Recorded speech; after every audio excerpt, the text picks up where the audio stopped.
भारी वाटतं. बस आणले काल डिझाईन करायला आपल्या पिलर्सची वगैरे. ह्या व्हिडिओमध्ये आत्ताच्या आत्ता मी ते डेकोरेशन रिव्हील करणार आहे.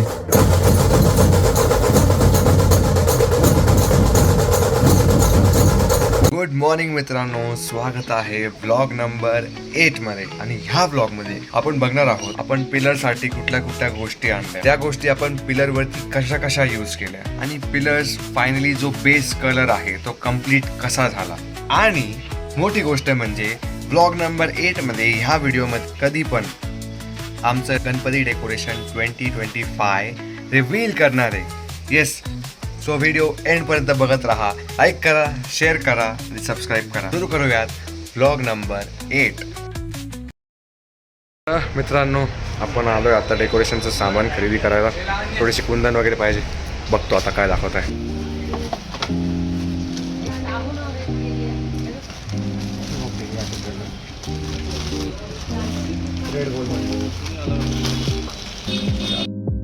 छोटे पाहिजे रेड वाले. खरेदी झाली आहे सगळी, फक्त शाडू माती बाकी सगळं लागलं. बट आता खूप जोरात पाऊस चालू आहे, त्यामुळे आम्हाला थांबावं लागलं आहे. पाऊस संपल्यानंतर जाऊ, शाडू माती घेऊ आणि मग घरी गेल्यावर लवकर काम सुरू करू. पाऊस काय थांबत नव्हता, माझ्याकडे दुसरा ऑप्शनच नव्हता. सो फक्त जे काही सामान आहे ते कसं तरी कवर केलं. आणि मी एकतर रेनकोट नेला नव्हता नेहमीसारखाच, आणि कारण एक्सपेक्टच नव्हतं रे एवढा पाऊस येईल असं. हे सगळे आणले. गोल्डन तुला मी बोलतो अर्धाचा घेऊन ये ना. काय, कोणता अर्धा? सिल्वर गोल्डनचा. तो नाही, तो बरोबर नाही. हाच आपण ट्राय तर करून. ग्लू स्टिक्स पण आहे. हा हे पण शाडू माती पण त्याच्यामध्ये 3 किलो आणली, 25 रुपये किलोने.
काय आणलं?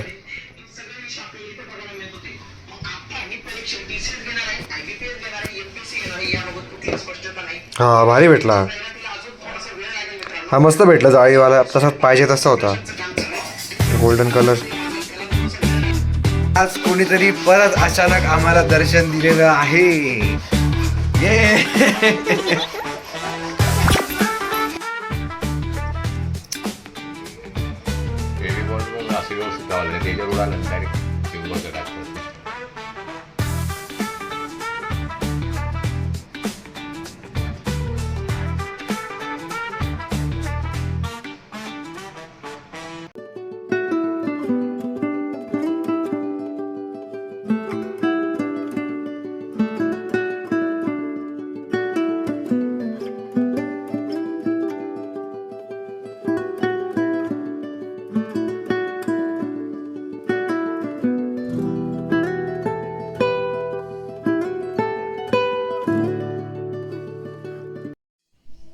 So guys, this is the time.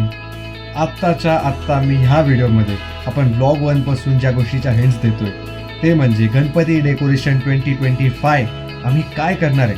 मी हे सांगितलं होतं की मी कुठल्या तरी गोष्टीचा एक्झॅक्ट रेप्लिका बनवण्याचा प्रयत्न करणार. ती गोष्ट कुठली आहे ते मी सांगितलं होतं. बट ह्या व्हिडिओमध्ये आत्ताच्या आत्ता मी ते डेकोरेशन रिव्हील करणार आहे. येस, डेकोरेशन रिव्हील करायच्या आधी तुम्ही जर चॅनलला सबस्क्राईब केलं नसेल तर आत्ताच्या आत्ता त्या सबस्क्राईब बटनवर क्लिक करा. ओके, सो ह्या वर्षीचं आमचं गणपती डेकोरेशन आहे हे. येस मित्रांनो, हे आहे आमचं गणपती डेकोरेशन 2025. हे आहे 2024 ह्या वर्षी दगडूशेठ गणपती यांनी केलेलं डेकोरेशन. आणि त्या डेकोरेशनचा आपण एक्झॅक्ट रेप्लिका करणार, कारण मला ते डेकोरेशन खूप जास्त आवडलं, म्हणून ह्या वर्षी त्या डेकोरेशनचा रेप्लिका करण्याचं आपण ठरवलंय.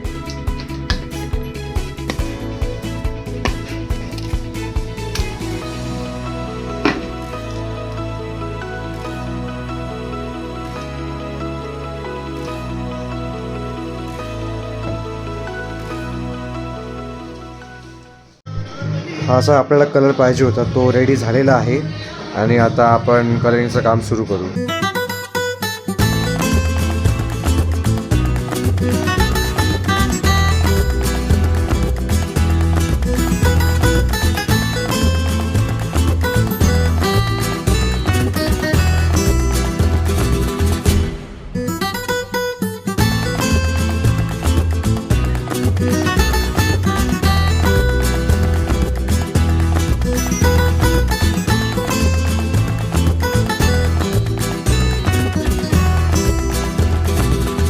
मित्रांनो, आपण हा कलर केल्यानंतर करताना तो इतका काही वाटला नाही, बट सुकल्यानंतर तुम्ही बघू शकता खूपच जास्त लाईट झालेला आहे.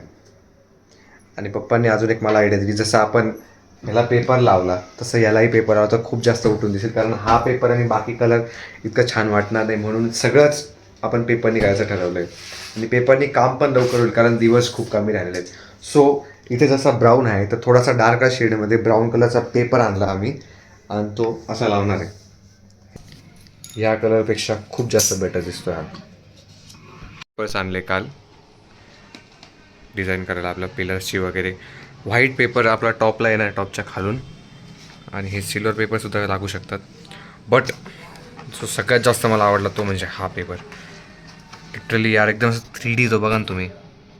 जो क्यूबॉइड मी म्हटलं होतं सेंटरमध्ये जिथे गणपती बसता, या फोटोमध्ये बघा कसा आहे तो एक्झॅक्ट क्यूबॉइड सिल्वर कलरचा जो आहे त्याच्यासाठी एकदम कडक पेपर, एकदम एक नंबर पेपर भेटला आहे.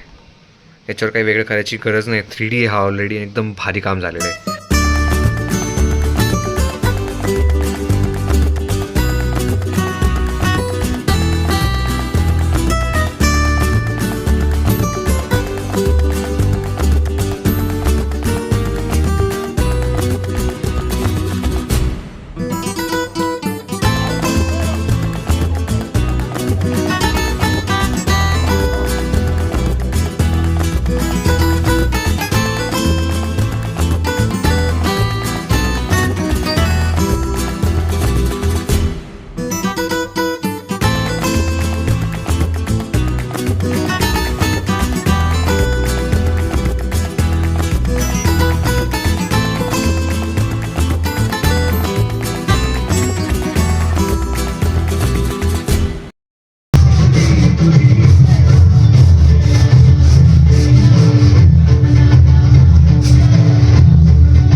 मित्रांनो, आता वाजले आहेत 12:30 आणि 12:30 वाजून गेले तरी आमचं डेकोरेशन चालू याचं कारण एकच आहे, ते म्हणजे आज तारीख किती? 22. आज आहे 22 तारीख, शुक्रवार. म्हणजे आता 12:30 वाजून गेले म्हणजे आज आहे 23 तारीख, शनिवार सुरू पण झालेला आहे. आणि आपलं डेकोरेशन अजून इथपर्यंत झालं नाही, ते लवकरात लवकर करायचं आहे. डेकोरेशनचं काम अजून भरपूर आहे आणि आगमनाला आता फक्त थोडेच दिवस उरले. आगमन 27 तारखेला आहे आणि आज आहे 23 तारीख. 12 वाजून गेले म्हणून 23 म्हणतोय. आता खूपच कमी दिवस आहे, म्हणजे 4च दिवस आहे फक्त. तर आजच्या ब्लॉगसाठी इतकंच, कारण हा ब्लॉगमध्ये अजून पुढचं काही दाखवलं तर हा खूप एक्सटेंड होऊन जाईल, खूप मोठा होऊन जाईल. तर ह्या 8th ब्लॉगसाठी इतकंच. आणि आत्ता तुम्ही बघू शकतात हे जे आहे पिलर्सचं जे बेस पार्ट आहे तो झालेला आहे. म्हणजे आता जे काही कलरिंग असो किंवा पेपरचं वर्क जे आहे ते झालं. आता पिलर्सवरती जे पण येईल ते डिझाईनचं असेल. जी मूर्ती आहे इथे ती मूर्ती मी उद्या बनवणार आहे. उद्याच्या पुढच्या ब्लॉगमध्ये आपण ती बघू. इथे हत्ती असतील, ते हत्ती मी काढून ठेवले हे लावायच्या वेळेस, त्यालासुद्धा कलर करायचं. आणि इथे खूप सगळ्या डिझाईन्स आहे. इथे असे कुंदनसुद्धा लावायचे, वेगवेगळे डिझाईन्स आहे बारीक बारीक. ते सगळं यावरती करायचं आहे, ते आपण पुढच्या ब्लॉगमध्ये बघू. सो आजच्या ब्लॉगसाठी इतकंच. बघत राहा, लाईक करा, शेअर करा, सबस्क्राईब करा आणि सपोर्ट असाच राहू द्या. Bye bye, good night.